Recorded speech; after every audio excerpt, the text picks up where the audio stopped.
Welcome everyone to the Virtual Worlds Education Consortium Metaverse Expert Series. We're glad to have you join us for today's very interesting presentation and discussion.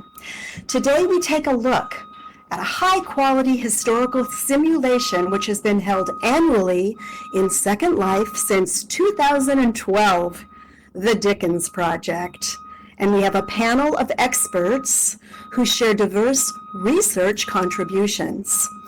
For those of you who are new to the Virtual Worlds Education Consortium, our website is here in local chat, www.vweconsortium.org. You can also find VWEC on many social media channels. Here's our link tree, VWE Consortium. After our presentation today, we will move to the deck for a more informal conversation and social time for those who are able to stay. We're pleased to offer our expert series presentations in both text and chat. Text for anyone who may not be using voice is shared on our YouTube live stream, and here's the link in local chat. You can also find that link in the sign at the front of our stage to the right. Speaking of signs, we'd like to know how you found out about our events. Our survey plant has a quick survey that's a great help to us. If you would fill it out, and feel free to send along any comments that you have. It's also right there to the right of the stage.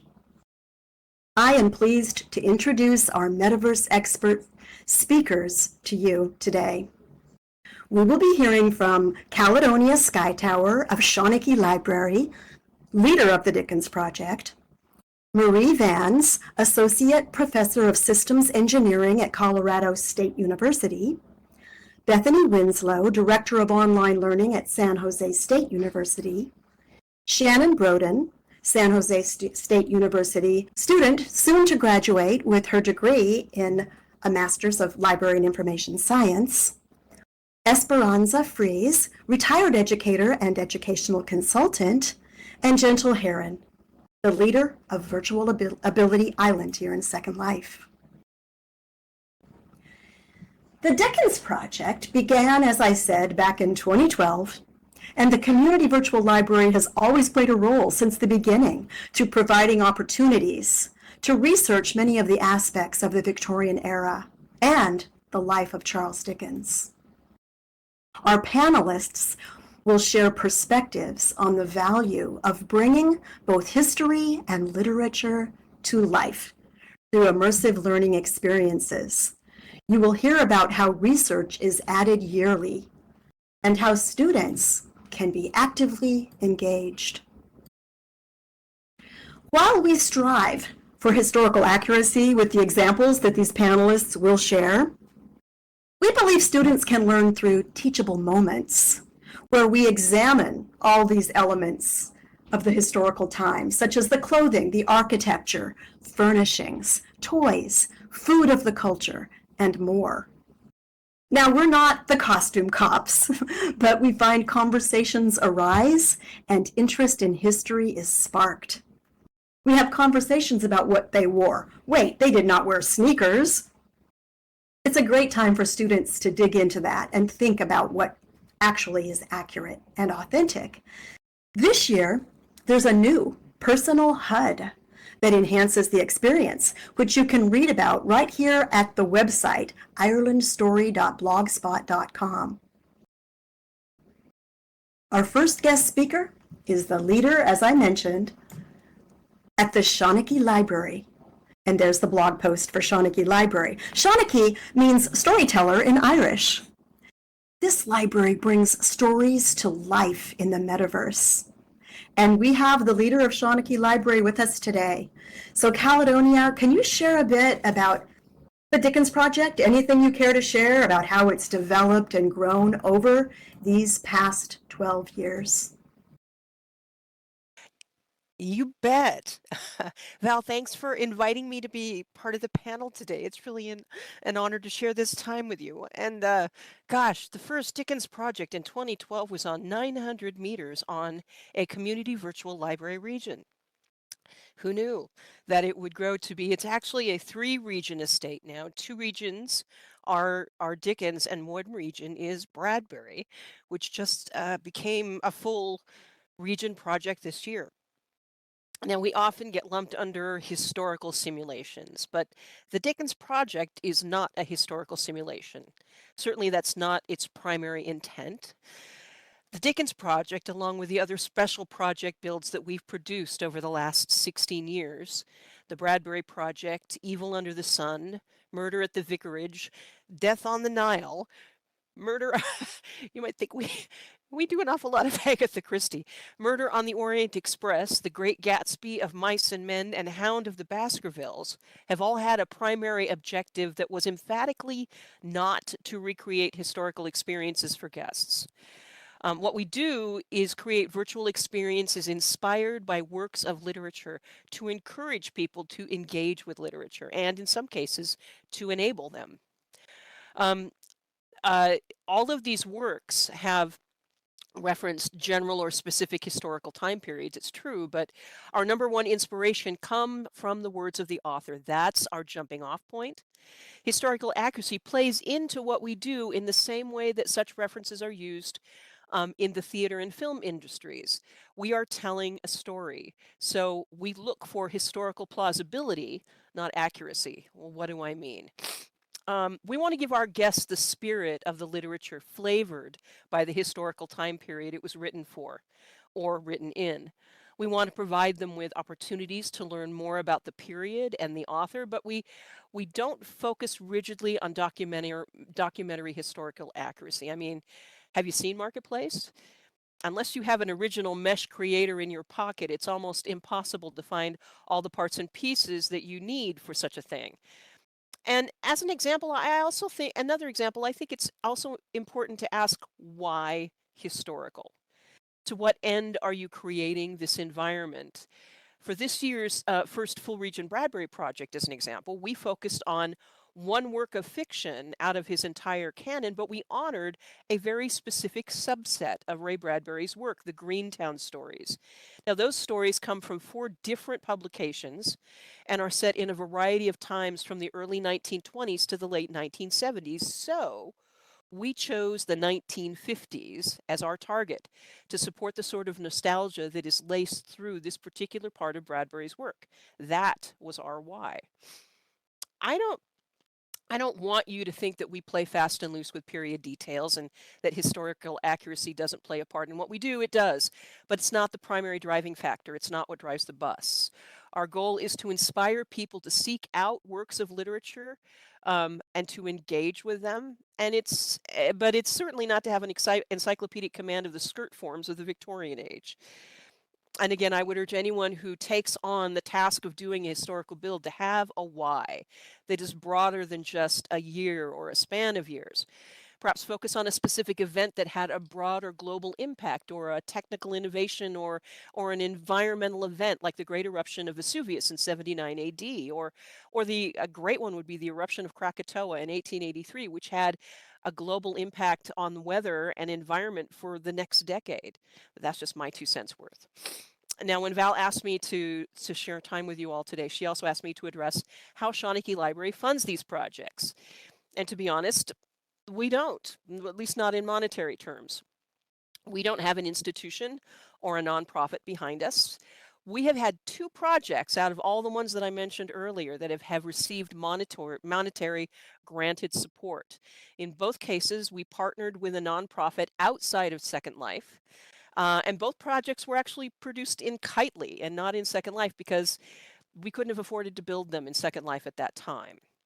So from a material expenses point of view, things like the Dickens Project and the Bradbury Project are currently paid for out of the pockets of the people who participate on the build team. We do it because we love it and because we often use the materials we gather in other projects or as part of our own personal passions. However, I would be remiss if I didn't mention the support that we do get. Initially, when we moved out of, when we, it was the Second Life Endowment for the Arts, or was it the Linden Lab Endowment for the, I don't remember what they were. The LEA, where we were for 2 or 3 years, and then when we started getting direct support from the lab.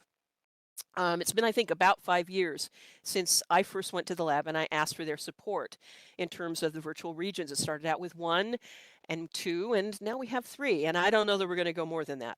I was surprised the year that I asked for the regions to get upgraded to 30K, and they were like, hey, sure.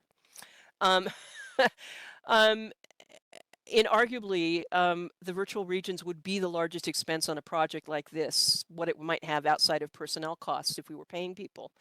And because it's not like you put these things up overnight, you know, they take time to create. Part of our pitch to the lab was not, I think if we had pitched any one thing to the lab, they probably wouldn't have given us the support, and they probably wouldn't have been as continually supportive and generous with us as they have been. The reality is, it costs the lab very little to click on a couple regions for us. Really doesn't. But they like what we do, and they like what we do not because we provide educational content, not because we create cultural content, not because we provide opportunities for virtual artists across a number of different creative expressive forms, not because we build community by doing what we do, but because we do all four. That's what got us and continues to get us the support of Linden Lab. And I think that might be my 8 minutes, Val. So Wonderful. Thanks for letting me share with you today. Oh, absolutely. We're just honored and thrilled that you're here. And you sent me a shot of the new HUD. So just so people can see, there's some information here about a HUD where you can actually hear the story of a Christmas carol as you're wandering through the project. And it makes it very interactive when you're going and looking around the beautiful snowy landscape of London at that time. And I like that Caledonia is explaining that the goal is not to be totally historically accurate, but we're going to share these examples today of immersive learning, and also the fact that any literary or historical simulation does require research.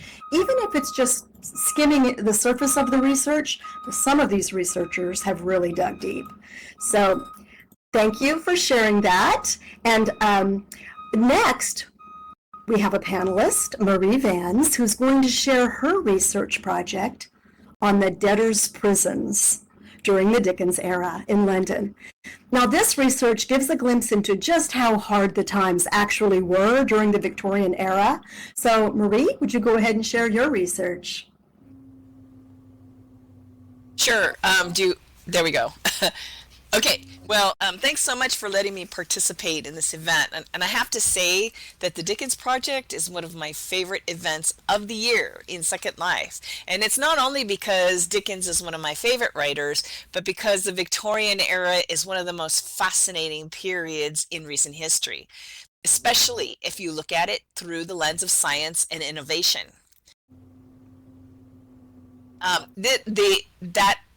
And that actually does include prisons. In 2016, when I participated in my first Dickens Project research project, I picked Debtors' Prison simply because Dickens' semi-autobiographical novel, David Copperfield, covered a period of time when his own father went to Debtors' Prison.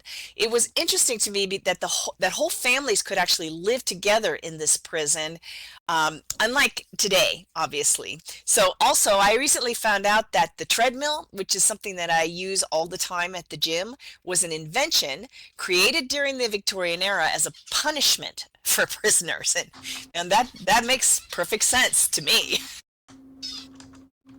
So if you were to go to the CVL Dickens Warehouse, you will find the the Debtors' Prison in Victorian England presentation that covers all of these topics that I have here. But I do point out that debtors' prisons still exist, but in a different form here in the U.S., which makes the aphorism "people who don't study history are doomed to repeat it" pretty much spot on. And so what I'm going to do here is I'm going to put the slurl for the what do you call it, the up in there. Did it work? Okay, it's missing. So if you go to the warehouse, the CVL warehouse, the prison, the whole presentation is there. We don't have time to go through it today. Okay, so next slide. Speaking of science and innovation, the very first World's Fair was a Victorian invention. As I dug deeper and deeper into this topic, the information was mind-blowing. As a result, I actually created 3 separate presentations, which are available on the ground floor of the Vicara house that's near the CVL warehouse on Dickens Project. The first presentation covers the history of how Henry Cole convinced Prince Albert, who was Victoria's husband and prince consort, to put on the Great Exhibition of 1851. I cover how the Crystal Palace, where the exhibition occurred, was constructed in Hyde Park in London, including the idea that it should look like a giant Victorian greenhouse. The second presentation covers the people, so next slide, involved in the exhibition. And that includes Charles Dickens himself, who wrote about it and showed himself to be somewhat of a racist against foreign exhibits. The final presentation, next slide, covers the exhibits and inventions. Just the guide contained more than 100 pages. 30 countries were represented, and there were approximately didn't get on there. There's approximately 6 million people that attended between May and October. So the whole topic of the Great Exhibition of 1851 was a rabbit hole for me, and I am so grateful for the opportunity that the Dickens Project gave me as an excuse to jump down it. And here's the URL, the SLURL for the Vicara exhibit in the chat.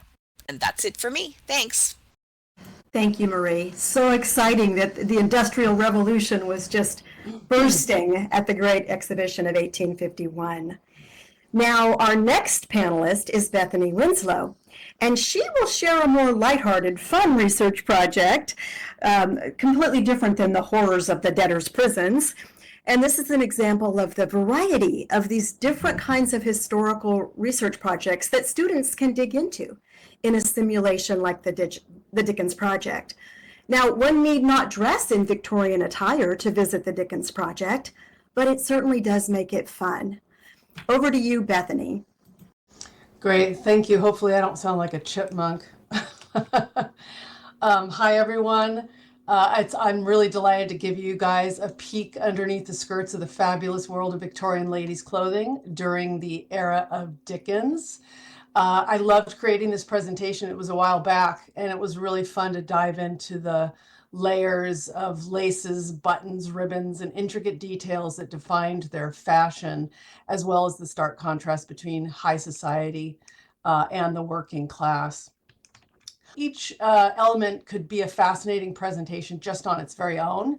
And by the way, I do have the full slides of this presentation and the references at the iSchools region in our Victorian Village area.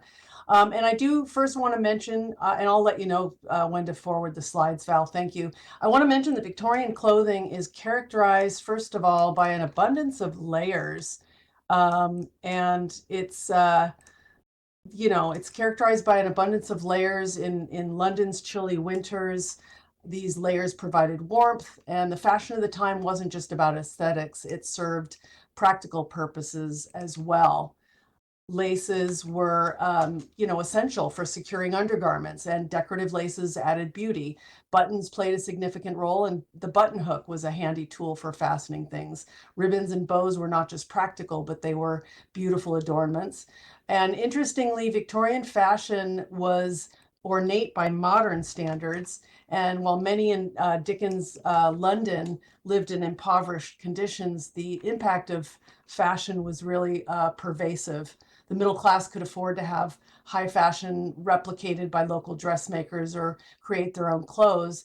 And in contrast, the poor heavily relied on the secondhand clothes trade, which I didn't even know existed. But they could re-dye, repurpose good fabrics into children's attire and whatnot, or patch-worn things. So, clothes went through several different iterations, but let's next talk about specifics with the next slide. Thank you. So first of all, we do have to talk about undergarments, and essential pieces for undergarments, of course, were things that included chemise, stockings that reached the knee or higher, and drawers, often made of cotton, but sometimes wool or silk. Wealthier women, of course, had things adorned with ribbon and embroidery, adding elegance to even undergarments that were never seen, but always hidden. And an iconic garment, of course, is the corset.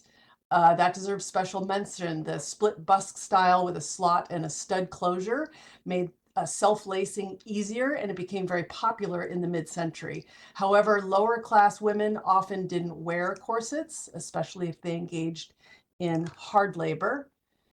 And the petticoats were another undergarment staple made from cotton, flannen, or muslin. Women wore often several layers for warmth and fullness. These things could be gathered or smoothed on the sides with more fullness in the back. There could be starching or cording to stiffen them, helping to support the desired bell shape of dresses. And of course, there's moving on to crinolines and hoop skirts. By the mid-century, these garments replaced some of the layers of petticoats. Crinolines made from horsehair and starch often incorporated steel elements for added structure. Typically, women wore at least 2 petticoats underneath a crinoline, one for comfort and warm and another for softening the structural elements. And a crinoline combined the features of, or a crinolet, I should say, a crinolet combined the features of a crinoline and a bustle, providing the fullness at the back without needing a separate bustle. So next layer, next slide, please, Val. Now, outerwear. Let's discuss the camisole or corset cover was typically worn beneath a skirt. So you had additional clothing items. The dresses featured long sleeves, high necklines with low necklines are for evening wear. And in the early 1830s, a gigot is a leg of mutton sleeves, was characterized by the very voluminous shapes that popular at that time, but they quickly faded. By mid-century, the shoulder silhouette became narrower and the fullness shifted closer to the elbow. Skirts were gathered or pleated to enhance their fullness. And a detachable dust ruffle known as a balayeuse protected the hem of a dress from dirt and could easily be removed for washing. And interestingly, the term balayeuse also means street sweeper. In French, it reflects the sweeping nature of the fabric. And as we reach the final layers of dressing, wealthier women of the 1870s often wore an overshirt that was shorter, or an overskirt, an overskirt that was shorter in the front to reveal the elaborate details of the skirt underneath. And of course, a bodice was a fitted jacket made of matching material. This is kind of a lot going on here. Next slide, please, Val. So some finishing touches and accessories. First of all, shoes, not really a finishing touch, but the shoes are an important detail. They could be laced or buttoned up flat, or boots with, were commonly worn. And the hobnails reinforced the soles to add durability for daily wear. But final embellishments also depended upon the time of day, the weather, the occasion. Ladies might add detachable collars, capes, shawls, gloves, or jewelry to complete their outfits. And accessories like parasols, reticules, which are those small drawstring pouches, these things were also common. And now you might be wondering, how long did it actually take for a woman to get dressed? Did she need help, or could it be done on her own? And while it can be very enjoyable to spend a long time to prepare for an event, it is a myth that high society ladies took hours to get dressed or even needed help getting dressed. Next slide, please, Val. I want to share a great video with you guys by a costumer named, she's a historical costumer named Isabel Pritcher.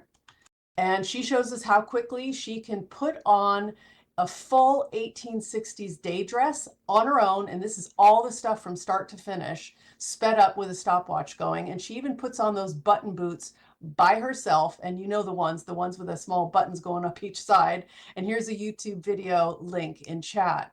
Now, I hope you guys don't have any questions for me, because it sounds like I really know a lot about Victorian fashion, but I really don't, except to say that yes, I do actually own a real and proper corset. And yes, I do know how to lace it up right and by myself. That's it for me. Thanks. Thank you. That was so fun, Bethany. And you can bookmark that YouTube video to watch later. And I think you can get the idea of how much fun it is when you find a research topic to just dig into it and find out these facts. I learned a lot from that about Victorian era ladies' clothes.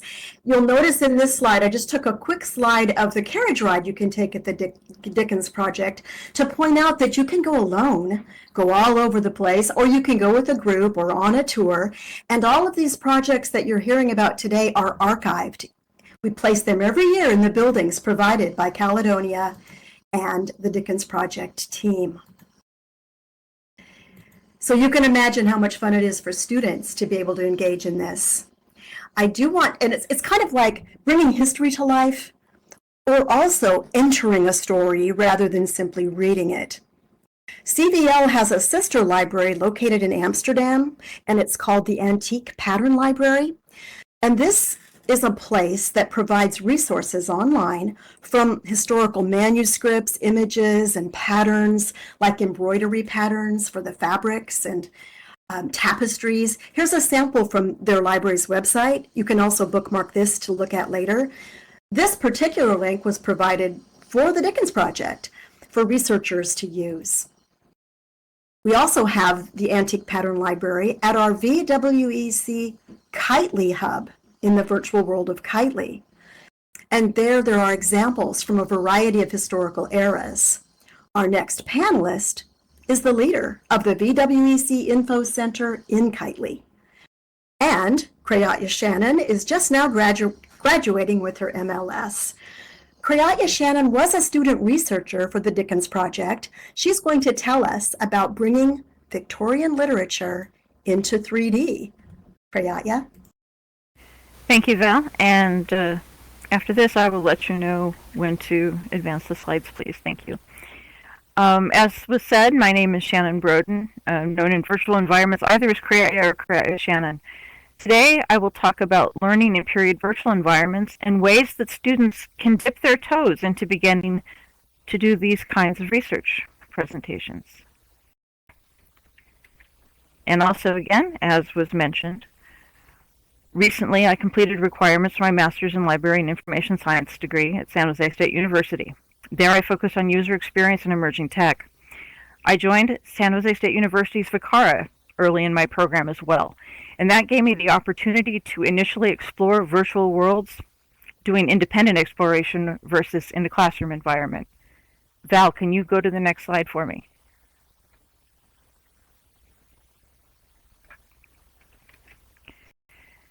Now, it turns out that when I came to SJSU, some of my undergrad work had actually been in English literature. And one of the first places I got to see was the Victorian village that we have there at the iSchool. So working with that pre-existing Victorian village setup, I was able to create a house that celebrated the history and works of Dickens' contemporaries, Robert and Elizabeth Barrett Browning. It allowed me to work with material that I already knew from my undergrad research, and at the same time, I was learning Second Life basics in a way that I could present this material to others. I had never built in Second Life before at that particular point that I was in school. And additionally, the Browning House, as it's come to be nicknamed, made me aware of how accessibility impacts experiences in virtual worlds, something I would go build on in later builds that I've done. An example is that there's a phonograph in the second floor. Val, can you go to the next slide? And the phonograph that's rather on the first floor will play my reading a couple lines of a piece of poetry from Elizabeth Barrett Browning. And that was the first time I ever had embedded voice into any object in Second Life.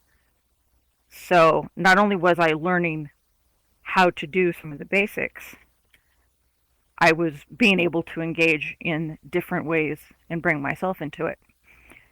So to me, this could be an effective way to introduce students to the basic mechanics, and like I said, based on my own personal experience, with focus on the research of the subject and learning those fundamentals, while the more complicated parts already being provided for me, like the furniture, the home, I didn't have to think about those aspects. It could help ensure that students focus on getting the basics done first while they're learning the period and historical material. Val, if you could do the next slide, please. Now, you might have some students that find that that level of building is too difficult to leap to begin with. There's also the approach of integrating a more traditional slide deck presentation within an immersive building experience. The other early piece that I did in the Victorian Village is a slide presentation in the post office, which is just down the street a little from the Browning House. And in this case, I placed it up on the upper floor. So you don't necessarily see it if the avatar is walking by, but you can go in, feel the immersion of the first floor of the post office. If you wander upstairs, there's the presentation next to the telegraph machines, still keeping all the feel. And this really is something that allows to meet students at their skill level. So my personal creations are in the era where Dickens lived, took their basis in literature and history. I believe this kind of student experience could help encourage students in an engaging way on any period-related topic.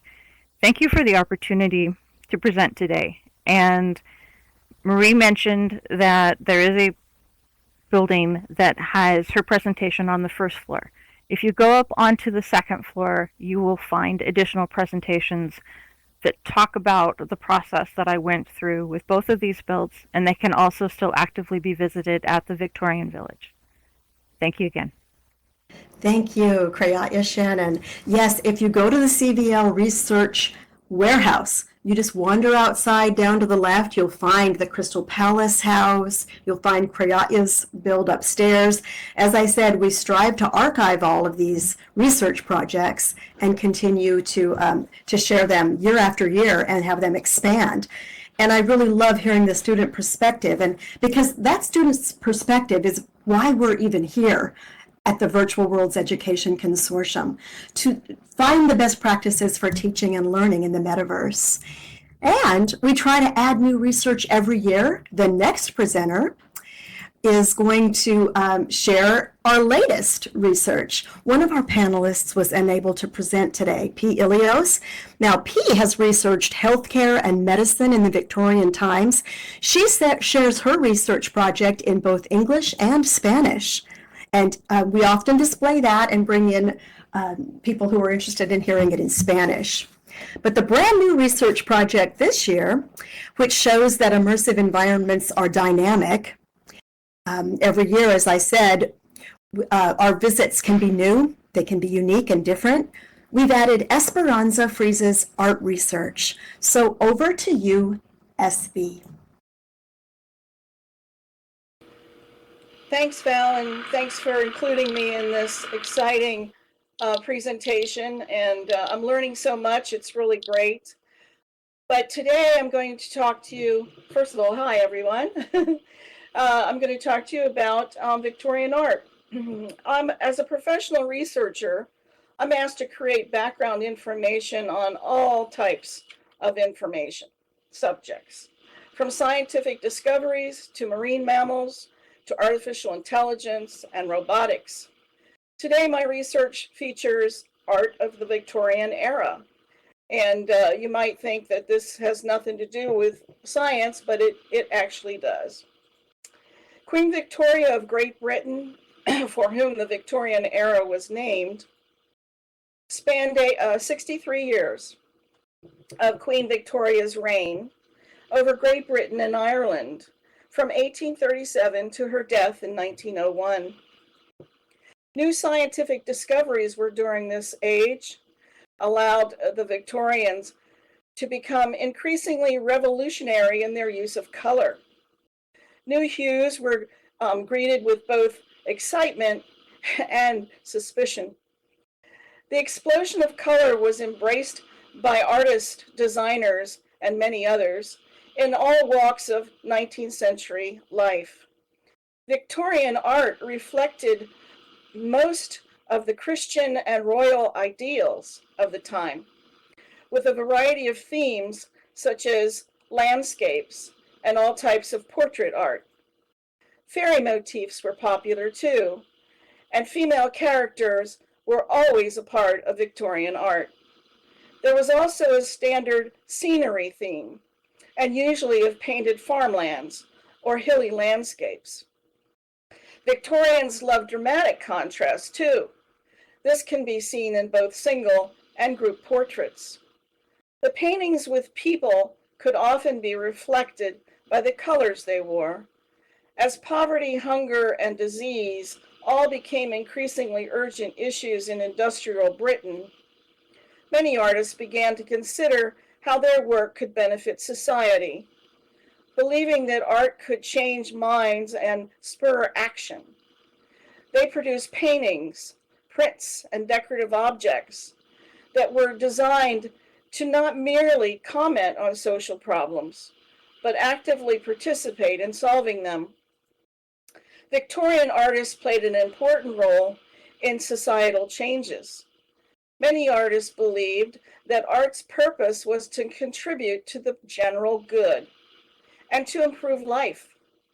They responded to the social concerns of their day by using their positions as public figures to write articles in political journals, to donate their artworks to charity and auctions, to design banners, for posters for social movements, or paint scenes that address the country's most pressing problems. Victorian artists were at the front line of reform efforts, using their art to develop strategies to confront the most urgent social problems of the day. One of the more famous artists during the Victorian era was, slide please, first Baron Leighton, known as Sir Frederick Leighton. He painted between 1878 and 1896. He was a painter, a draftsman, and a sculptor. His works depicted historical, biblical, and classical subject matter in an academic style that was developed by the European art academies of the time. Flaming June, the painting on the right, or on my right, your left, is a painting by Leighton. It was produced in 1895, and it's painted with oils on canvas. It depicts a sleeping woman in a sensuous version of his classic academic style. It's Leighton's most recognizable work and is much reproduced in posters and other media. Flaming June disappeared from view in the 1930s and was rediscovered in the 1960s. It was auctioned shortly after that, or during a period of time known to be difficult for selling Victorian era paintings.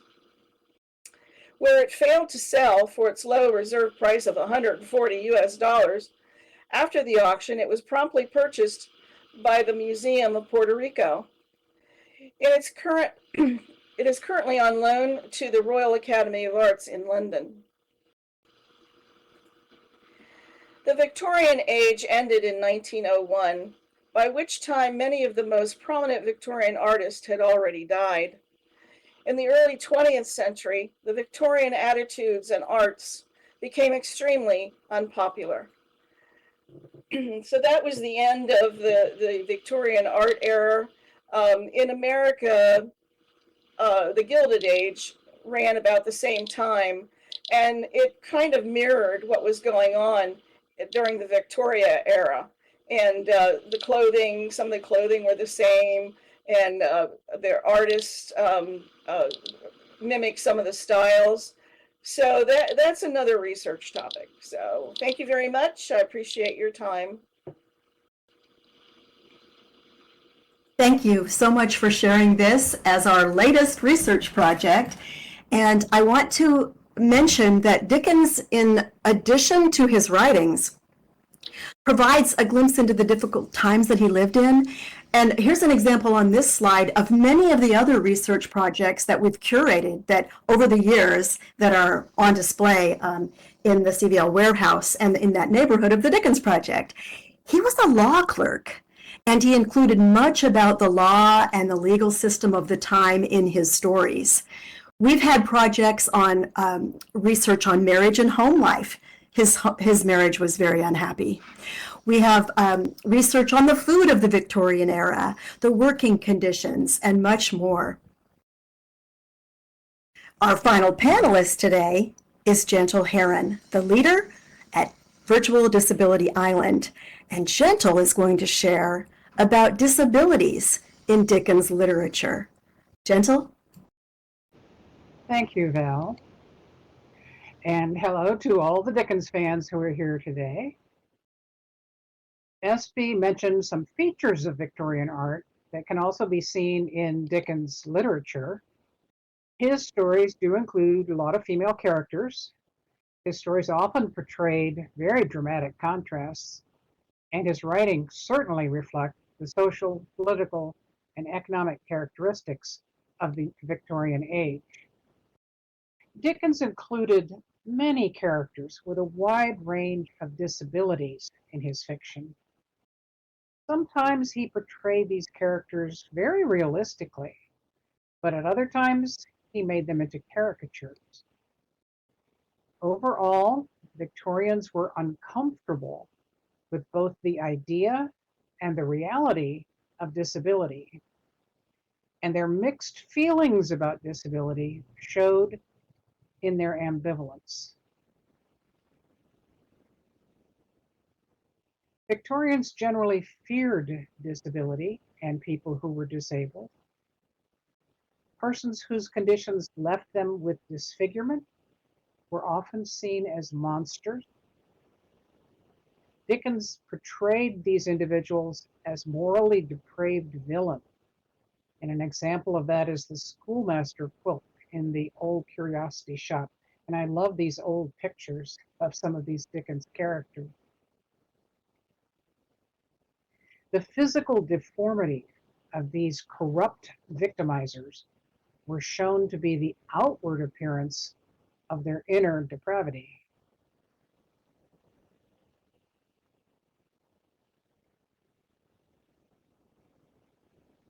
The Victorians also pitied people who were lesser due to their disability. And Tiny Tim in The Christmas Carol is an example of that.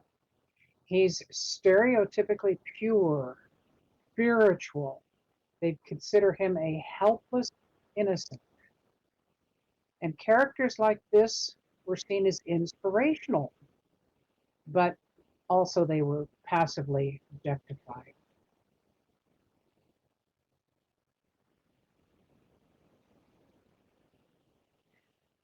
A late developing disability was sometimes viewed in Victorian times as actually a divine retribution for sin.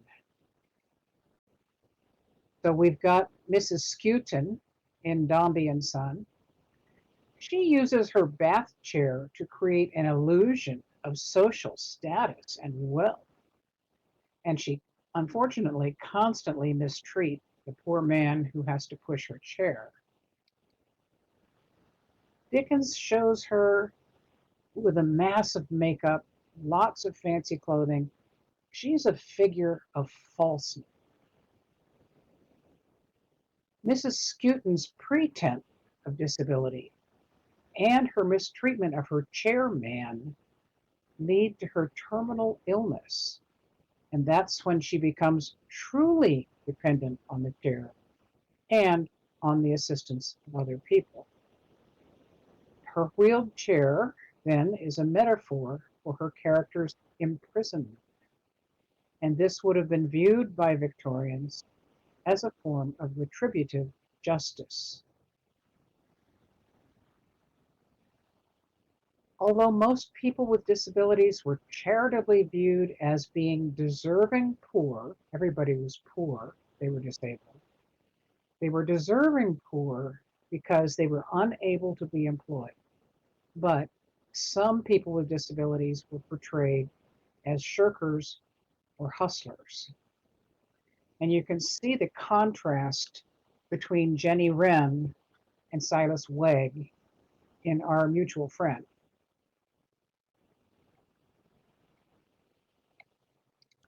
Jenny was considered deserving poor because she contributed to society by making doll clothes.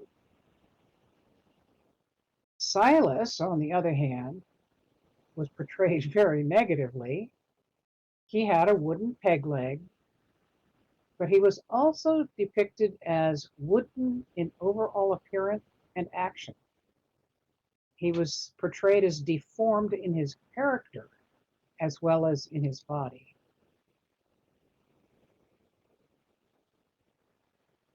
Smike in Nicholas Nickleby is a severely disabled boy. He's often described as feeble-minded and frail, but his disabilities may have come from abuse rather than being genetically or disease-free. Dickens' intention in creating so many characters with disabilities in his story was to promote social reform and charity toward the poor and those with disabilities. Now, I'm a reader, but I'm not a historian, and I'm not a literature expert. So I hope that this study has illustrated one way that immersive historical research can include everyone, not just experts. Maybe this information will help you become more aware of all the disabled characters in Dickens' various stories. It may encourage you to think about whether portraying existing cultural attitudes in literature can actually promote social reform. And perhaps there's a deeper question I could ask. Have society's attitude about people with disabilities changed since Victorian times? So I want to thank you all for being with us for this panel today. It wasn't quite as long as the Victorian era. And back to you, Val. Thank you, Gentle, so much. And thank you, all of my panelists here today. We're sure that you can see that the research possibilities are endless and they can be fun. And you're probably thinking, I might want to research something about the Victorian era. Contact me later, because there's always next year. We can add more. In fact, you all know Sheila Weber in the UK. Her husband contributed music, Victorian era music, and I'll put it in local chat, on Thursday, December 19th, during the noon Virtual Worlds Education Roundtable. We're going to glimpse into Victorian music. So there's room for you to add research. It's fun for everyone to continue. Now, before we have some questions, I want to just give you a little bit of housekeeping, and then we will open up for some questions.